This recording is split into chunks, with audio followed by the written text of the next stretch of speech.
আবার আইবেন আমি খাওয়া ওই দিন টাকা না মামা নিতে হবে তো।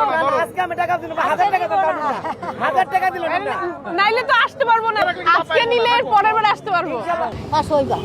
আমি কই দিলাম। আচ্ছা ইমাম সাহেবকে সালাম দিয়েন। উনি আমাকে পাঠিয়েছে আচ্ছা আচ্ছা আচ্ছা যারা আসছে দেখা করে শুনতে পারবে না, আচ্ছা উনি আচ্ছা আমাকে পাঠালো। যত কিছু হোক না কেন ভোট আমি দিয়ে ঠিক আছে। জীবনে সবচেয়ে বড় ব্যর্থতা একজন নাগরিক হইয়া ভোটার দিতে পারি না। অনেকক্ষণ যেন ওয়েট করতে আহারে আপনি আসবেন জেনে এখানে আমাদের ট্যাক্স কেউ কম দেয় না, কেউ কম কষ্ট করে না, আমরা ফার্স্ট ক্লাস নাগরিক তৈরি করি, কিন্তু এই জায়গার উন্নতি তেমন করে হয় না। বেশি লাগবে না, সমান পাইলেই আমরা অনেক দূর আগায় যেতে পারবো। 1.5 দিনের মধ্যে 5000 সিট আছে, আমি ব্যাকুল হয়ে গেছিলাম। আমরা চাচ্ছি যে আমাদের এলাকার নতুন মুখ চাই। আমি নতুন ভোটার, আচ্ছা আচ্ছা ইনশাআল্লাহ আপনাকে ভোট দেওয়ার জন্য প্রস্তুত আছি। থ্যাংক ইউ আপুরা।